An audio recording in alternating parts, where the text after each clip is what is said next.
The Patriots defense has been pretty good. Switching gears to the defense. On the left column is what the Lions offense was averaging this season. On the right side is what they did Sunday against the Pats. Detroit's production down all across the board, and the most impressive number for the Patriots is that the Lions were shut out.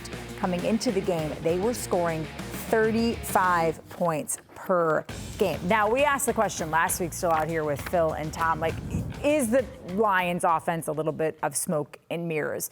How much of it is that the Lions offense just wasn't as good as maybe they looked like in those first couple of games?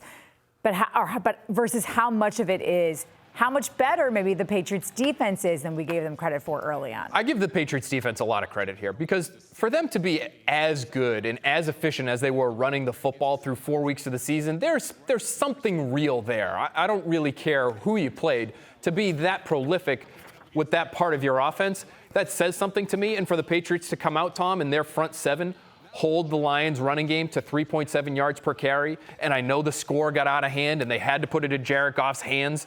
And we saw what happened when they had to do that. That's all well and good. But for their front to play the way they did, that spoke to me that they really had improved. And I think they came into this game motivated because they had been embarrassed the 2 previous weeks with what they did on the ground. It's funny. I did ask one of the Patriots' more prominent defensive players last week. I said, can you squish this offense? I mean, they're putting them up. He goes, oh, yeah, we can squish them.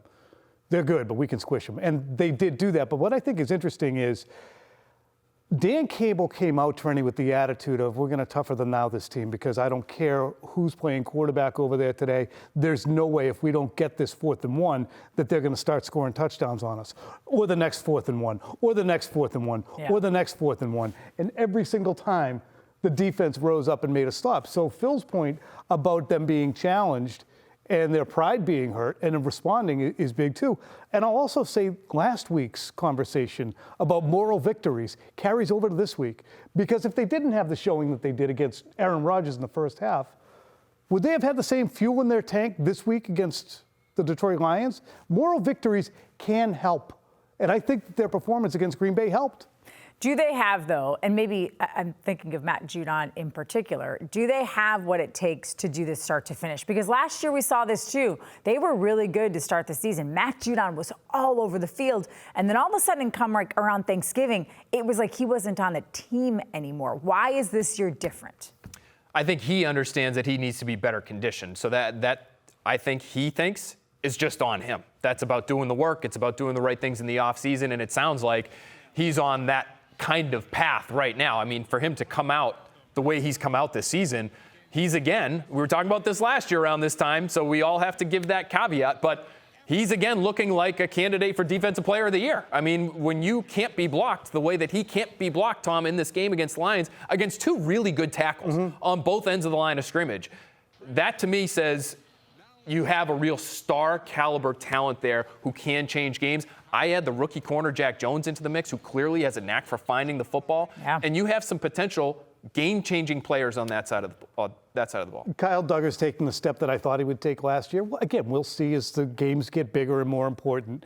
Jalen Mills is a talented corner. He had another quiet, good day yesterday. Jonathan Jones was hurt. So they have a very good secondary. They have a reconditioned second level. But you're getting Dietrich Wise playing at a Pro Bowl level up front, and that didn't exist last year. So I think the defense will be better because of the changes they made.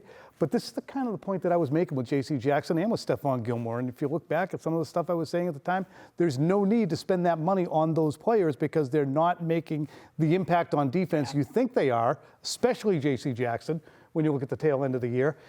And it wasn't impossible to replace him. Sorry, JC. I'm sure you know. No, he's not God doing. bless you. Yeah, not that doing, wallet, not doing that great this year either.